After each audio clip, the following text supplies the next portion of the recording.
Саламатсыздарбы, назарыңыздарда айылдыктардын абалы менен тааныштырган элет көрсөтүүсү. Студияда мен Эрнис Байсалбеков. Алгач бүгүнкү чыгарылыштан кыскача. Айылдагылардын арманын ким угат? Нарындын Караөңкүр айылындагылар ушул күнгө чейин электр жарыгы жана телефон байланышы жок жашап келишет.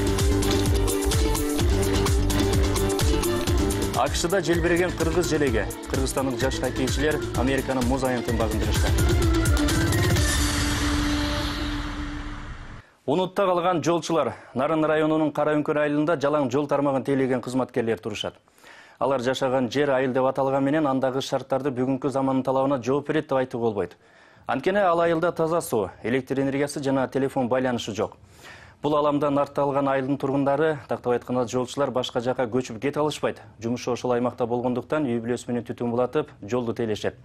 Эптебен таап эмгек кылып жаткандардын абалы менен биздин чыгармачыл топ жеринен барып таанышып келген.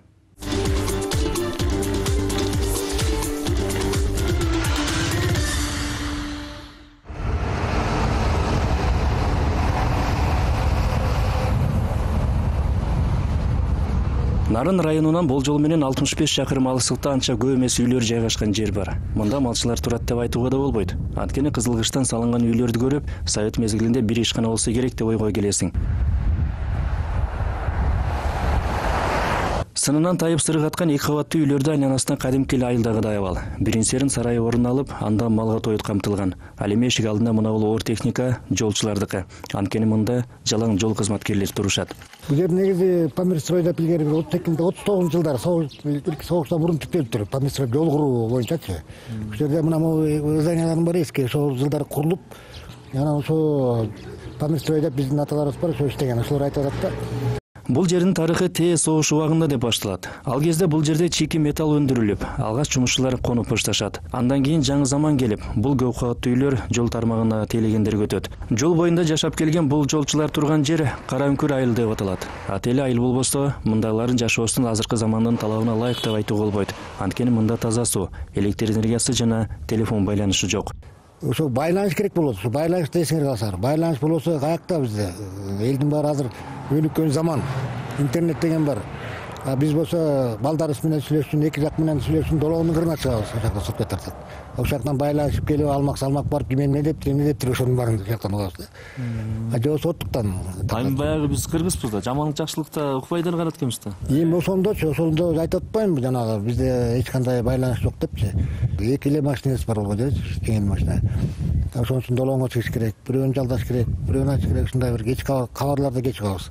Караөңкүрдө бул айылдын аталышы башка себептер менен коюлгандыр. Бирок азыркылардын абалын көрүп, андагылар атына заты жарашкан аймакта жашап тургандай түр калтырат. Азыр мында жол тармагында иштеген 15 кызматкер үй бүлөсү менен турушат. Алар атайын жолду иштейбиз деп бул жерге көчүп келишкен эмес. Алар ата жолун улап калып калгандар. Атам ушу 37-36 жылдары келген. Кумбел ачылып ушул жактан иштеген. Аны ушул жактан кийин эле бул ДЭУга кирип калганда, аны ДЭУдан иштеп, ДЭУда жүрүп, бир 45-46 жыл иштеп, анан пенсияга чыккан. Аны кишилердин колунда биз болуп калдык, ДЭУда иштеди, кичилери болуп калдык анысына. Кичи болгондон ошо жаш келгенден кийин 18-17 жаштан эле кайра ДЭУга киргем. Ата жолун улап эптөө айласын таап жашап келгендердин абалы бул. Бирок алардын аткарган амалы ат көтөргүс. Анткени мындагылар өздөрүнө таандык жол тилкесинде кандай гана мүчүлүштөр болбосун, күнү түнү дебей жөнгө салып турушат. Өзгөчө кышында кыйын эле. Тоңголокту кум себеп, кар калыңда аны жол боюна сүрүп турмай. Кышында кар жаайт. Жазында жамгыр жаайт, сел жүрөт, таш кулайт дегендей. Жайында да жамгыр жаайт. Шылса жолчулардын түшү оор эле да бул участкаларда, сөзүн ачына керек. Эми баягы ошого чыдап, ошого өмүр бою бул жерде турган үчүн иштеп, ошого чыдап жүрөбүз.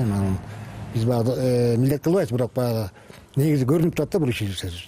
Жол тейлегендердин жумушка барышы атайын унаалары жок. Кокус кайсы бир жерге барыш керек болсо, жумушка жол тосуп барышат. Жол тосуп барабыз, чынында. Жол тосуп барып, жол тосуп келебиз. Мисалы үчүн бир жерден кар жаап калды, мус болуп калды.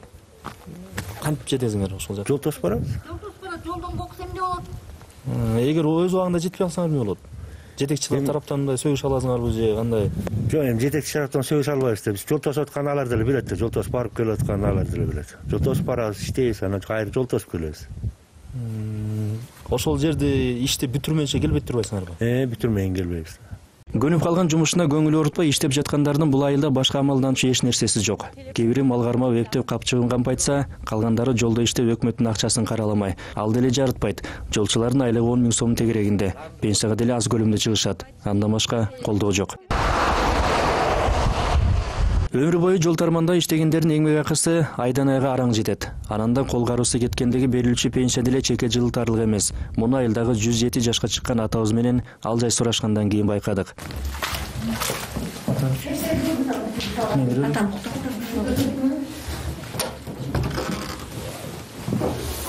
Ассалам алейкум. Кандайсыз ата? Жакшыбы? Ден соолук жакшыбы? Ден соолук жакшы. Бишкектен келдик, МТС каналынан элет көрсөтүүсү. Элек көрсөтүүбү? Элет көрсөтүүсү. Элек көрсөтүү. Акча берип сенесеңерби? Жок, атайыз акча эмес, сиздин акыбалыңызды сураганы келдик. Ушул жакта чакан айылда жолдо иштеп. Бияка кетти. Мен 107-ге чыккан абышкан, такси өмөт болду. 102-ге чыккан турбайсызбы? 107-ге чыгыпсыз, а? Жакшы, жакшы. Ата ушул жерде көп жылдан бери иштеген турбайсызбы жол тармагында? 12-жылдан 95-жылга чейин, 96-га чейин. Сунган кол айылдык атанын алаканынан чыкпай, андан ары маек уланды. Кылым карытар жашка келип калса да, кол кароосунан кете элек эски жолчудан мурдагы шарттар тууралуу кеп баштадык. Ата, сиздер ошол убакта жаш кезиңизде ушул жерде иштеп атканда кандай жардамдар берилип турчу эле өкмөт тарабынан? Бизге? Сиздерге? Ой, бизге эмнеге жардам берет? Жардам беребиз. Өзүбүздүн иштеген эмгегибизди алчубуз. Андан башка жардамдар жок беле? Bunday жардам жок. Ошондо эле электр жарыгы жок беле? Жок, электр жарыгы бар болчу. Занда тиги жанак урудниктин жарыгы бар болчу. Тебесте Мелис Атлас деген 2 дизель бар болчу. Атадан балага өткөн жолчулук кесипти аркалагандардын абалы бул болсо, эмки кезек этек узундарда. Болгон үйдө от жагабыз. Шашөгүл Жунусова жаш кезинде бул айылга келин болуп келип, эминтип кереге кезегин өткөрүп бергендердин бири. Арадан убакыт өтүп жашы 60-ка келип калса да, коломту ичинде колго аш кылып, ата конушун унутпасын деп, эң кичүү баласын колуктусу менен айылда кармап турган чагы. Мен 73-жылы келгем ошондо. Мен жолдошум да ошондо мастер болуп иштеген жагыңды келип. Анан ошо ойдон ушул жака жашап калдык. Мурун кетким келип жака жашагым келчү эмес, азыр кет десе да кетпейм. Көнүп алдык, бала бакыралуу болдук. 5 уулум, 1 кызым бар. Үйлөнүп жайнашкан, мындан бирөөлө үйлөнбек. Болсо кичүү келиним, кичүү уулум. Кичүү уулду болсо кетем десе да болбой, белбиске байлап алып кетирбей атабыз. Бепиш болсо карыдык. Бул үй бүлө кышында жылуулукта жалгыз медер тутканы мына эски меш. Башка бөлмөлөргө анын жылуулугу анча барбагандыктан бардыгы меш бар жерде. От жагып, ушу меш менен оокат кылабыз. Свет жок бизде. Газ болсо болот, болбосо жок. Бул меш түтөп тигинтип, от жагабыз, тамак ушуга бышырабыз. Эртең менен эрте очуларыбызды эрте ойготуп, кар жааган күнү алып кетишкенде чай кайнатпай ачка кетишет. Чайды ошол жерде ичет турат. Чайды деле ошол жерден ичебиз. Кирди болсо, буякта жууп атпай көрүп атасыңар. Эчке жууганга болбойт, чайдын болсо эчке чыгып кетебиз. Бул жерде шаардагыдай эмес, адаттагыдай айылдагылардай күнүмдүк зарыл болгон шарттардын жоктугу өзгөчө үй кожойкейлерине кыйын эле. Анткени менен тазалык менен тамак ашты колго алыш керек. Мындай учурда эзелки эски буюмдарды колдонбоско арга жок. Эми кээде үтүктөп эки жака чыгыш керек да кийимибизди. Ошон үчүн биз мына боол үтүктү пайдаланабыз. Бул үтүк илгерки үтүк. Менин кайненем, кайнатамдын үтүктөрү, алар деле ушун менен митке мунун ичине чок салабыз. Ысытабыз. Бул үтүк менен биз бала бакырабыздын кийим кечегин үтүктөйбүз. Бир сыйра кийимдерибизди үтүктөп беребиз. Бизде свет жок. Үтүктүн ичине чок салабыз, же болбосо газга коюп ысытып. Эми эки жака чыкканда бурушуп турушпай кичилерге окшоп, адамдарга окшоп чыгыш керек да. Анан ушинтип ушундай жашоо өтүп атат бизде. Эптеп, эюн таап жашамай, жумуш. Күнүмдүк тиричиликтен сырткары бир аз да болсо чер жаз балаксыш керек. Андай учурда телевизор көрүүгө мүмкүн эмес. Электр жарыгы жок болгондуктан күндөн энергия алчу каражаттар дисктен кино көрүүгө гана жарайт. Кабарчылар барбаса, калаадагылар жолчулардын абалынан кабардар болбой калат беле. Же алар деле билишеби? Айтор Караөңкөр айылдагылардын абалы мына ушундай.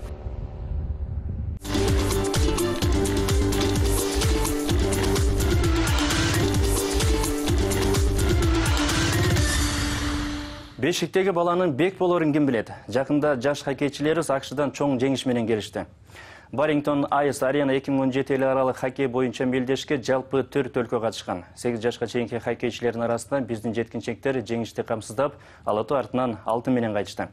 Бирок жеңиш оңой келген жок. Белдеш кандай өткөнүн алдыда балдардын өз оозунан уксак.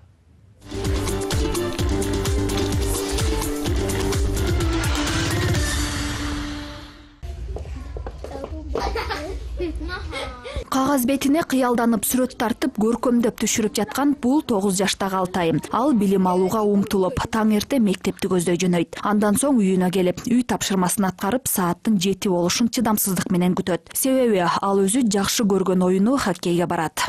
Я попал на хоккей, потому что... Биз апам, байкем жана эжем болуп муз аянтына барып калдык. Апам ал жактан хоккейге катышуумду сунуштап калды. Анан мен апамдын сунушун четке какпай макул болдум. Алгач мага муз үстү өтө коркунучтуу көрүнгөн. Акырындык менен менде кызыгуу пайда болуп, жыйынтыгында хоккей ойноону чечтим. Негизинен муну садиктеги воспитательницалар айтчу. Энергиясы көп, муну бирдеке аракет кылгыла, ошо энергиясын кетиргиле деп. Анан ошон үчүн биринчи футболго апарып, анан экинчи хоккейге апардык. Ошо хоккейди көрүп калып, анан ошол жерден калып, ошол боюнча хоккейге кызыгуусу өнүгүп кетти.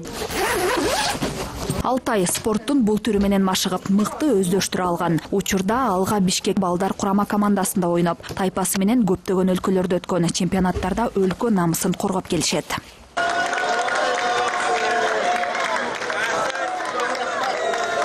Жакында эле Кыргызстандын жаш хоккейчилери Америка Кошмо Штатынын Чикаго шаарында өткөн Барингтон Айс Арена 2017 эл аралык турниринде ойношту. Анда АКШ, Россия, Канада мамлекеттеринин хоккейчилери менен күч сынашкан.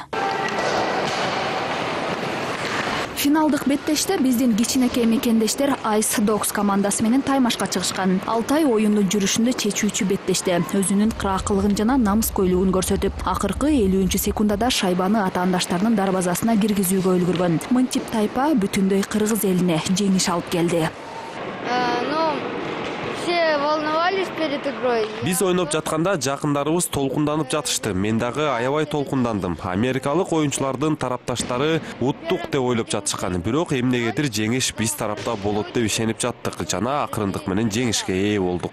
Санаалуу секунддарда 18 секундда десем деле жаңылышпайм. Ошондо казакпай Алтайга Алтай бир күч берди да, мындай өзү шайы кетип калды, жалгыз защитник. Коргоочу анан өзүнүн болгон күчүн аябай ошо акыркы күчүн аябай барып ошо 3 оюнчуну мындай жазгыра өтүп, ошол эле дарбазачыны дагы мындай нольго калтырып туруп, анан гол киргизгенде биз уже уттук дедик да, ошо 5-5ке теңеп кетти да счётту. Мындан улам Алтайдын тайенеси небересинин бул ийгилигине кубанып, сыймыктанып жатканын толкундануу менен айтат. Небересинин бул ийгилигине жетүү анын өжөрлүгү, чечкиндүүлүгү чоң түрткү болду деп эсептейт. Беттегенин бербейт, өзүнүн чечкиндүүлүгү бар да, өзү мен ошол несине аябай баа берем. Чечкиндүү, кылам десе кылат ошону. Тырмышат, анан момда аракетчил, анан кийин намыскөй. Бирөөдөн ушундай бирдекеси болсо ошого эрегишип жатып, ошодон ашканга аракет кылат да. Бул эң жакшы, бул адамдын эң жакшы жагы деп ойлойм мен. Мындай түртмө эмес да. Түртүм эмес, чечкиндүү. Ал эми 5 жашынан бери тарбиялап, хоккей оюнунун өзгөчө сырларын үйрөтүп келе жаткан анын машыктыруучусу Ринат Ибрагимов Алтайдын бул эмгегин жогору баалап, сыймыктанып жатканын жашырбайт. Алтай у нас занимается хоккеем уже. Алтай бизде 4 жылдан бери машыгып келет. Ал биздин команданын мыкты коргоочусу. Мисалы, акыркы Чикаго шаарында өткөн чемпионатта өзүнүн мыкты оюнчу экенин далилдеди десем болот. Ал жеңишти, медалды алууга өөлгү болду. Биздин кичинекей каарманыбыз келечекте мыкты хоккейчи болуп, Кыргызстандын желегин дүйнөгө желбиретүүнү кыялданат.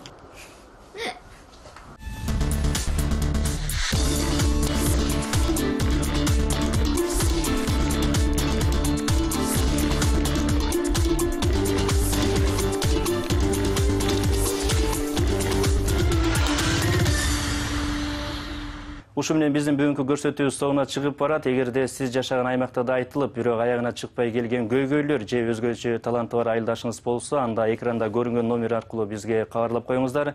Кийинки жумадан көрүшкөнчө айлыбыз аман, элибиз тынч болсун.